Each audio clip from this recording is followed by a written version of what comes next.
The grand archives of Cruthalax Prime stretched across 3 moons, connected by shimmering bridges of pure light. Zixaria Zix, to the few who dared to be informal with a Vexathari scholar, was currently stuck in the most boring section of all. Ancient archaeological evidence of stuff everyone already knows. Her 3 sets of arms moved in well-practiced synchronization as she catalogued yet another dusty data crystal. The crystal's label read, "Proof that grass existed on Colony World, 4721. Fascinating. She'd rather watch quantum paint dry. 12 more hours, she muttered, her scaled fingers clicking against the crystal sorting machine. 12 more hours until I can apply for a transfer to theoretical physics of celebrity gossip. The sorting machine beeped, indicating another crystal needed processing. Zix grabbed it without looking, then froze. This crystal was different. It hummed with an ancient energy that made her cranial ridges tingle. The label was written in the sacred language of creation, the holy script known only to the Vexathari elders. By the 7 moons of pretentiousness, she whispered, her primary heart racing, while her backup hearts maintained their usual steady rhythm. The crystal's surface flickered with encrypted data, showing fragments of the sacred text. She'd spent years studying the few approved translations, dreaming of the day she'd be deemed worthy to learn the language itself. According to Elder Vekron the Stern, who never let anyone forget he was the Stern, the sacred language had been gifted to their ancestors by the universe itself. It held the secrets of creation, the mysteries of existence, and, if the rumors were true, the recipe for a perfect cup of space coffee. Zix glanced around the empty archive hall. The only witnesses to her discovery were the quantum-locked bookshelves and a cleaning drone that had been stuck in the same corner for 3 centuries, repeatedly bumping into a wall while cheerfully announcing, "Dirt detected, must clean." With trembling fingers, she initiated the decryption sequence. The crystal resisted at first, then began projecting fragments of text into the air. The sacred symbols danced before her eyes, beautiful and incomprehensible. "Okay, don't panic," she told herself. "Just because you found an encrypted crystal of ultimate knowledge doesn't mean you need to freak out. Be professional, be scholarly, be—" A distant sound interrupted her internal pep talk. Someone was whistling in the archives.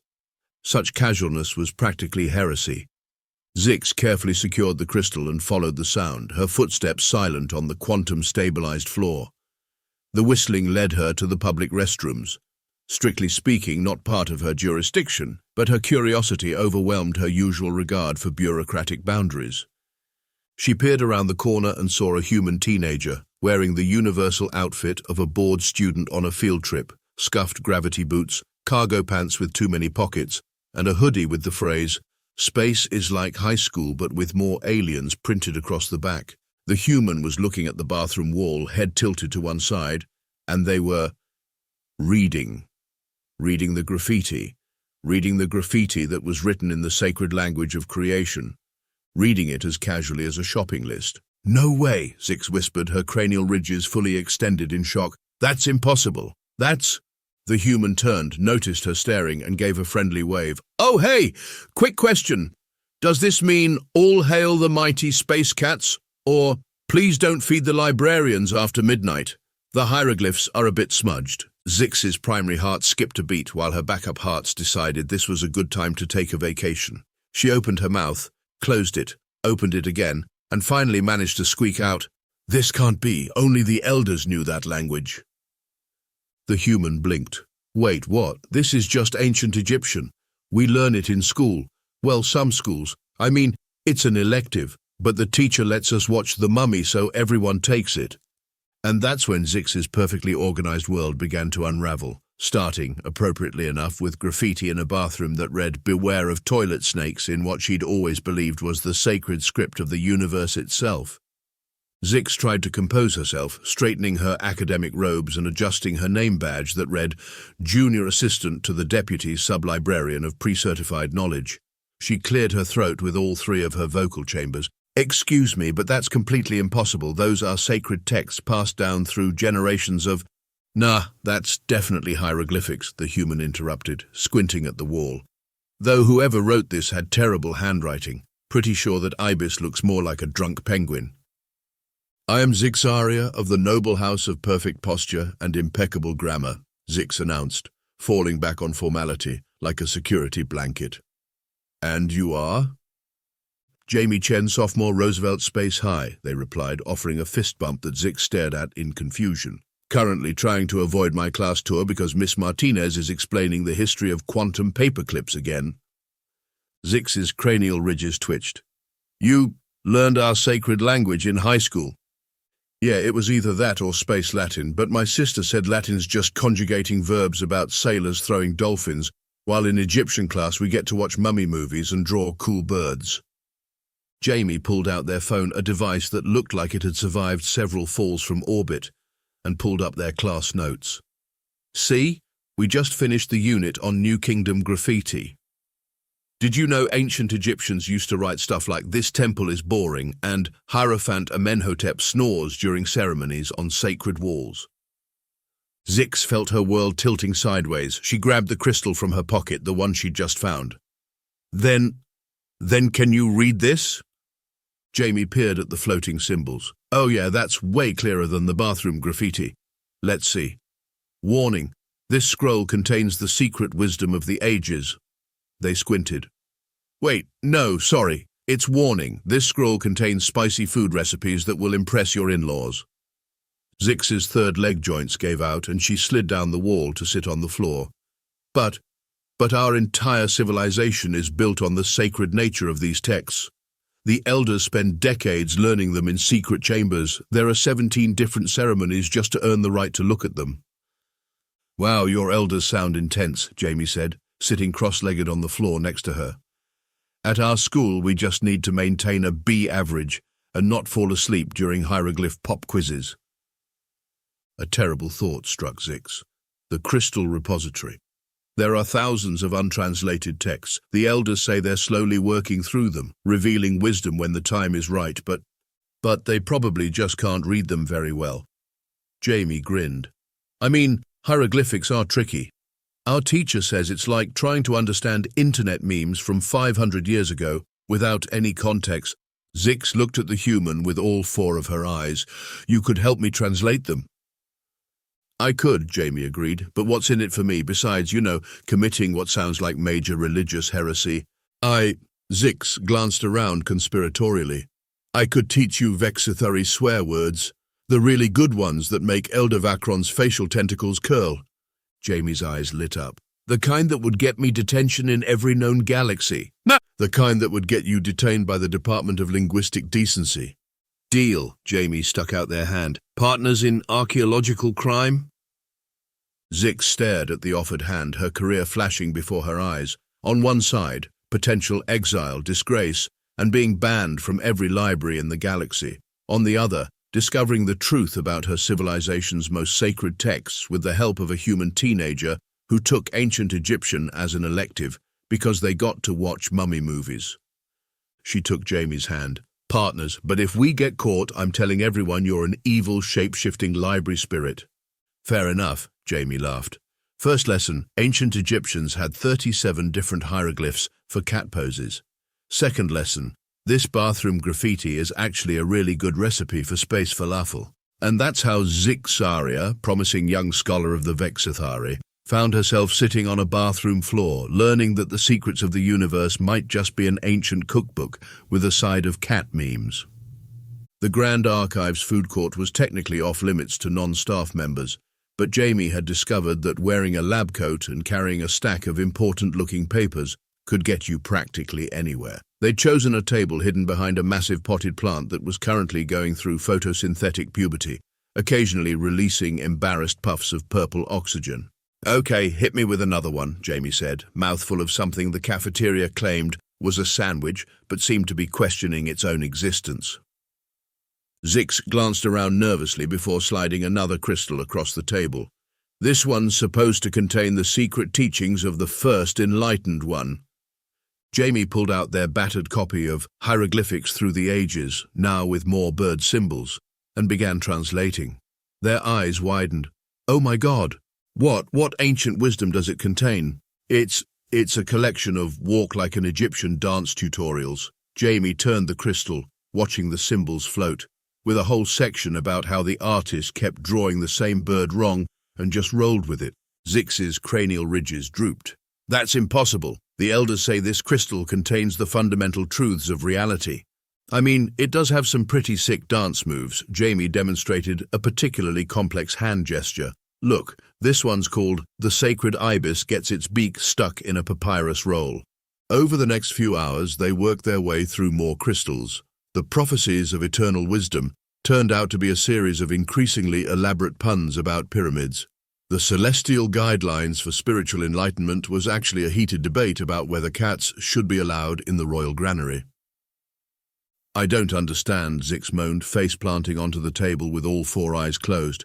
Our entire civilization is based on these teachings. We have ceremonies, we have rituals, we have 17 different types of ceremonial hats. To be fair, Jamie offered, humans also spent centuries trying to figure out crop circles, and those turned out to be drunk farmers with too much free time. That's when they found it, buried in what appeared to be a collection of ancient Egyptian dad jokes.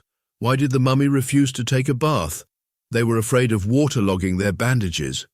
There was a reference to something called the sphere of ultimate knowledge. Look at these coordinates, Zix pointed excitedly. This matches the location of our most sacred temple, the one where the elders go for their secret meetings.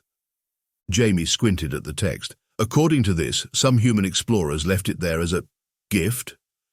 No, wait. They forgot it after a party. Apparently, someone named Space Chad was supposed to bring it back, but got distracted by some totally radical space surfing. They decided to investigate. The temple was normally off-limits to anyone below the rank of Supremely Enlightened Knowledge Keeper, or SEKK. The elders weren't great at acronyms. But Zix had access to the cleaning schedule, and Jamie had what they call their emergency infiltration playlist. The temple was everything you'd expect from a civilization that took itself too seriously. Towering crystal spires, quantum-locked doors, and motivational posters in the sacred language that probably said things like "hang in there, baby," but were interpreted as profound metaphysical statements. They found the sphere in a chamber behind a door marked "Super Secret Sacred Stuff. Seriously, stay out." It sat on a cushion of pure light, surrounded by ceremonial offerings of what looked suspiciously like snack foods. "That's it," Zix whispered. "That's the sphere of ultimate knowledge." Jamie picked it up, turned it over, and burst out laughing. "Oh my God. Oh my actual God. It's a magic 8-ball lard." "A what?" "A toy. You ask it questions and shake it for answers," Jamie demonstrated. "Oh, great sphere of ultimate knowledge, will we get caught and thrown into space jail?" They shook it. The answer floated up through the murky liquid. "Outlook not so good." "See, wait, what?" That's when they heard footsteps, diving behind a ceremonial curtain which turned out to be a "Live, Laugh, Love" tapestry written in hieroglyphics. They watched as two elders entered the chamber. "These youngsters are getting too curious," one was saying. "Someone's been accessing the old crystals." "Should we tell them the truth?" the other asked, "that our ancestors just found a bunch of ancient Egyptian social media posts and decided to build a religion around them?" "Are you kidding? Do you know how much work it would take to rebuild our entire civilization without all this mystical nonsense? Besides, I just ordered new ceremonial hats, non-refundable." After the elders left, Zix and Jamie sat in stunned silence. "So," Jamie finally said, "your entire civilization is based on ancient Egyptian shitposting and a forgotten magic 8-ball. And the elders knew all along." Zix's cranial ridges were practically vibrating with indignation. "They've been maintaining this elaborate prank for generations." To be fair, humans once spent decades convinced a pastry resembling a religious figure was worth thousands of dollars. "We have to expose this," Zix declared, "but we'll need proof, something undeniable, something that will show everyone the truth." Jamie held up the magic 8-ball with a grin. "Oh, great sphere of ultimate knowledge, should we devise an elaborate plan to reveal the truth during a major ceremonial event, potentially causing chaos, but ultimately leading to positive social change?" They shook it. The answer appeared. Signs point to yes. "Well," Zix said, "I guess that's as good a sacred prophecy as any we've had so far." "First, though," Jamie added, "we should probably run. I think I hear someone coming, and according to your sacred texts, getting caught in a temple we're not supposed to be in is major uncool, dude."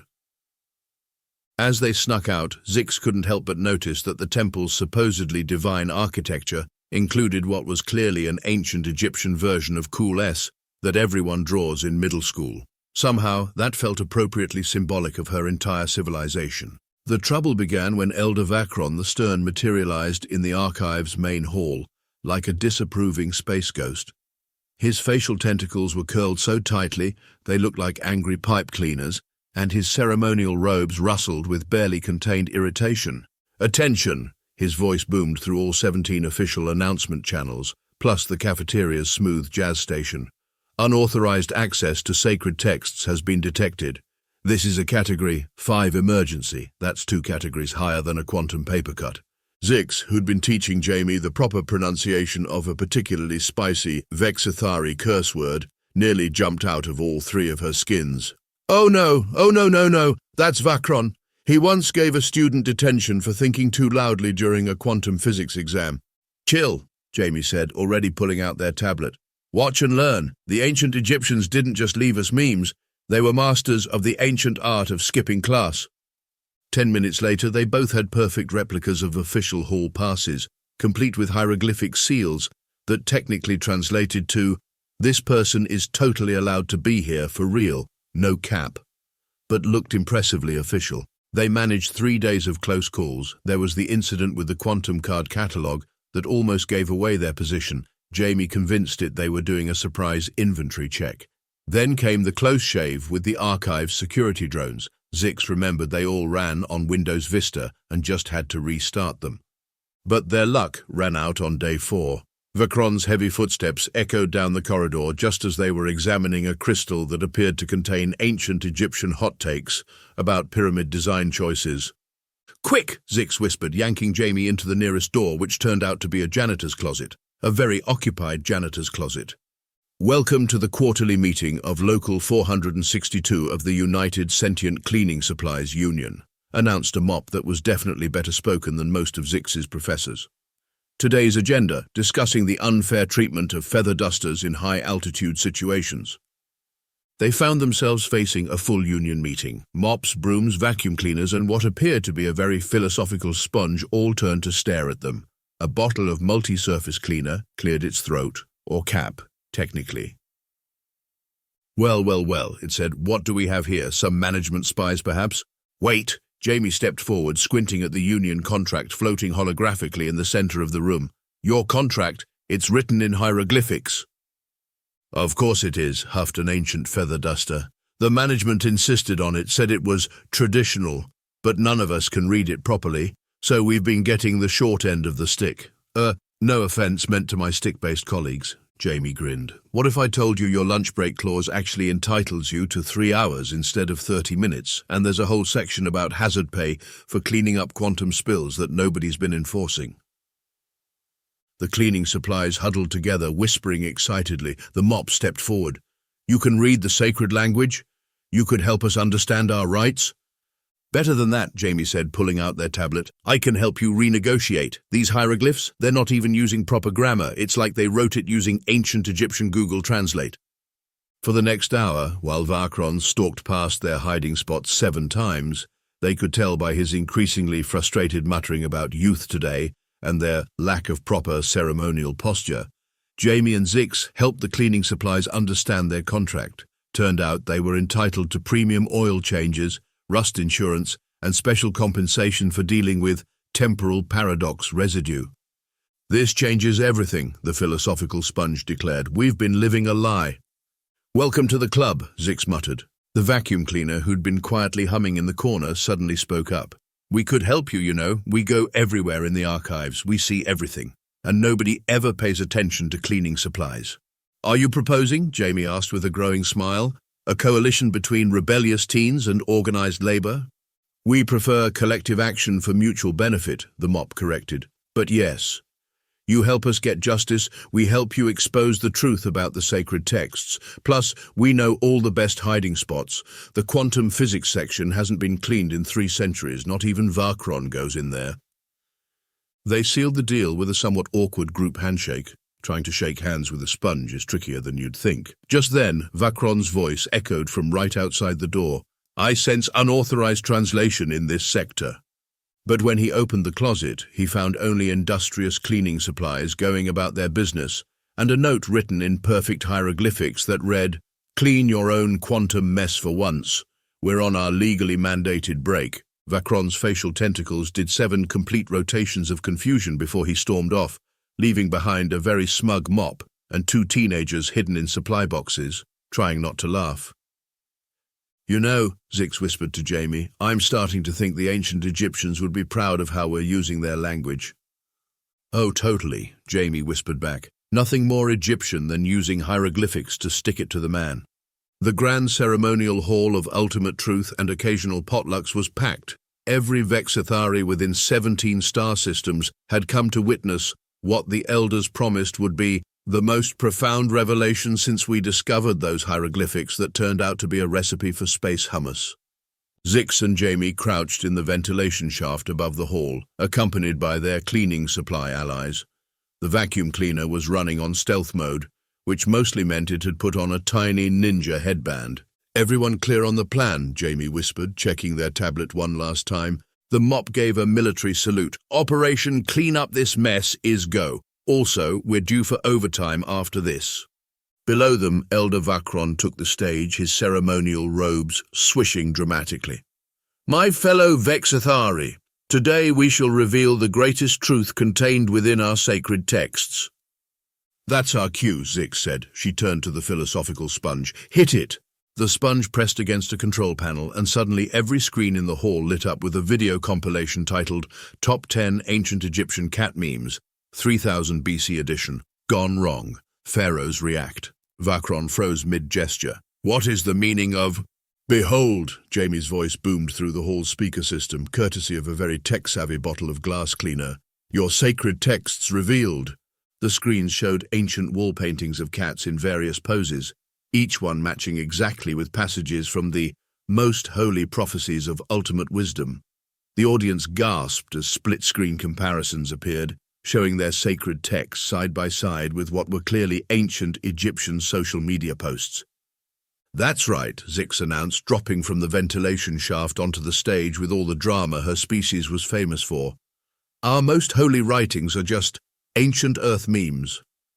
And cat videos, Jamie added, sliding down a rope made of quantum-reinforced paper towels. So many cat videos. Vacron's facial tentacles went completely straight, a sign of ultimate Vexithari distress. You dare to interrupt the sacred ceremony with these screenshots from ancient Egyptian Instagram, Jamie suggested. Impossible, Vacron thundered. I am Vacron the Stern, That's when his voice cracked, not metaphorically, actually cracked, going from deep and imposing to decidedly teenage. One of his facial tentacles started glitching. A cleaning drone zoomed up and sprayed his face with water, revealing a holographic aging filter. Kevin, one of the other elders gasped, is that you? The artist formerly known as Vacron slumped. Fine, yes, I'm Kevin, I'm 16, do you know how much actual studying you have to do to become a real elder? This was way easier, plus the robes are really comfy. The hall erupted in chaos. Vexithari were pointing at the screens, arguing about cat memes, and demanding to know if their ceremonial hats were at least actually sacred. Enough, boomed the eldest elder, rising from her throne. Everyone went quiet, expecting divine retribution. Instead, she started laughing. Oh, thank the stars, she wheezed between chuckles. Do you know how hard it's been keeping this up? The sacred ceremonies, the mysterious prophecies, the pretending we couldn't just Google translate half of this stuff? Wait, what? Zix's cranial ridges were practically tied in knots. Honey, most of us are just really into historical reenactment and cosplay. It started as a hobby group centuries ago, Ancient Egyptian Aesthetics Appreciation Society, but then people started taking it seriously and well. She gestured at the grand hall. The architecture is gorgeous, you have to admit. But, Zix sputtered, all those ceremonies, the sacred texts, the 17 types of ceremonial hats. Have you ever been part of a really intense RPG group? Another elder asked. It just kind of escalated. Plus, the hats are fabulous. To be fair, Jamie pointed out, humans once turned sea monkey ads into an entire mythology. We're not really in a position to judge. The eldest elder turned to the crowd. My fellow Vexithari, perhaps it's time we admitted that our society is less about sacred mysteries and more about really elaborate historical cosplay, with excellent catering. The hall was silent for a moment, then someone shouted, "Does this mean we can stop pretending these robes are comfortable? And can we finally admit the ceremonial incense gives everyone headaches? I have so many cat memes I've been waiting to share." As the crowd erupted in relieved chaos, Zix turned to Jamie. "So this is what revolution feels like. Finding out your whole civilization is basically a very committed fan club." "Could be worse," Jamie shrugged. "At least you have great costumes, and hey, the magic 8-ball was right about everything working out." Above them, the sentient cleaning supplies were already organizing a union for ceremonial costume maintenance workers. The philosophical sponge was giving a lecture on the metaphysical implications of cosplay in religious society. And Kevin, formerly Vakron the Stern, was asking Jamie if they could teach him how to make proper hieroglyphic memes. 3 months after the Great Revelation, or the day everyone admitted they just really liked dress-up, the grand archives had changed. The quantum-locked bookshelves now featured a healthy mix of ancient texts and costume design magazines. The cleaning supplies had successfully unionized and were currently negotiating for premium polish benefits. Most notably, the former Chamber of Most Sacred and Serious Studies had been converted into what Jamie insisted on calling the Hieroglyphics and Chill Lounge. Currently, it was hosting its first official class. "Okay, everyone," Zix announced to a room full of eager students, her newly minted translation department badge gleaming. "Today we're going to learn about ancient Egyptian pronouns through the medium of SpongeBob hieroglyphics." She pulled up a series of images on the quantum display. As you can see, this temple wall painting of SpongeBob clearly demonstrates the difference between formal and informal address, while also conveying the ancient Egyptian equivalent of "No, this is Patrick." Jamie, sporting their new Junior Earth Languages consultant robes, designed for maximum swish factor, added, "And remember, next week we're covering ancient Egyptian reaction hieroglyphics. Spoiler alert, they had like 50 different ways to draw an unimpressed cat." In the corner, Kevin, formerly Vakron the Stern, was enthusiastically explaining to a group of young Vexithari how to properly maintain a ceremonial beard. "The key is to make it look naturally fake," he advised. "You want people to appreciate the craftsmanship." The Magic 8-Ball, now officially titled The Sphere of Ultimate Knowledge, Earth Edition, had its own display case in the main hall. Its plaque read, "Ancient Earth Divination Device, pretty good at relationship advice. Please do not shake more than once per existential crisis." The eldest elder, who had revealed her actual title, was President of the Galaxy's most committed historical reenactment society, occasionally stopped by their classes. She'd traded her formal robes for a comfortable Ancient Egypt Con 2024 inches t-shirt and was currently working on a dissertation about the influence of cat memes on interstellar civilization. "You know," Zix said to Jamie as they watched their students attempt to recreate ancient Egyptian emojis, "I thought exposing the truth would destroy our civilization. Instead, it just made everyone more excited about learning." "That's humans for you," Jamie grinned. "We'll turn anything into a fandom, even ancient history." Speaking of which, Zix checked her tablet. The cleaning supplies are organizing the first annual Hieroglyphics and Housekeeping Convention. They want us to judge the ceremonial mop costume contest. As long as they don't make us wear the sacred hats. Oh no, those have been officially redesignated as extremely extra party hats, much more accurate. Above them, written in perfectly rendered hieroglyphics, the archive's new motto glowed, "Knowledge is sacred, but having fun is divine." Below it, someone, probably Kevin, had added in smaller text, "And don't forget to like and subscribe." 6 months later, the success of the Hieroglyphics and Chill program had sparked what the galactic media was calling the Great Cultural Relaxation across Vexithari space. The changes were everywhere. From the smallest space station to the grandest temples, the former most sacred temple of ultimate seriousness had been renamed the Pretty Cool Temple of Whatever You're Into. Its gift shop was doing record business selling t-shirts with ancient Egyptian memes and plush magic 8-balls that gave sarcastic advice in hieroglyphics. "Welcome to Advanced Memetic Translation 301, Zix announced to her newest class. She'd kept her traditional academic robes but added what Jamie called flair. mainly pins featuring cartoon scarabs and a hat that read, "Ask me about ancient Egyptian dad jokes." Today, she continued, we'll be examining the fascinating intersection of ancient Earth internet culture and classical hieroglyphic expression, or as I like to call it, why ancient Egyptians were the original shitposters. The classroom was packed, not just with students, but with a mix of former elders, curious aliens from other species, and at least 3 sentient cleaning supplies working on their PhDs in cultural studies. The Philosophical Sponge had already published a best-selling book, Clean Thoughts on Dirty History, a janitor's guide to ancient languages. Jamie, now sporting the official title Earth Meme Historian and Professional Chaos Consultant, was helping a group of young Vexathari design their first cosplay outfits. Remember, they advised, historical accuracy is great, but ancient Egyptians were also absolutely wild. Yes, you can add LED lighting to your Anubis costume. No, you cannot make it dab. We have some standards. The archives had undergone its own transformation. The quantum card catalogue now included a "Just Here for the Memes" section. The formerly forbidden crystals had been reorganized into categories like actually useful information, pretty good recipes, and cats being cats but in hieroglyphics. Kevin had found his true calling as the host of a wildly popular streaming show, Glow Up Your Ceremonial Robes with Kevin, formerly Vakron the Stern. His signature catchphrase, "That's not stern enough," had become a galaxy-wide meme. The Cleaning Supplies Union had expanded into entertainment, producing a hit reality show called Sweeping Changes, about the daily drama of maintaining a quantum library. The Philosophical Sponge was considered a frontrunner for Best Supporting Cleaning Implementation Device at the Galactic Entertainment Awards.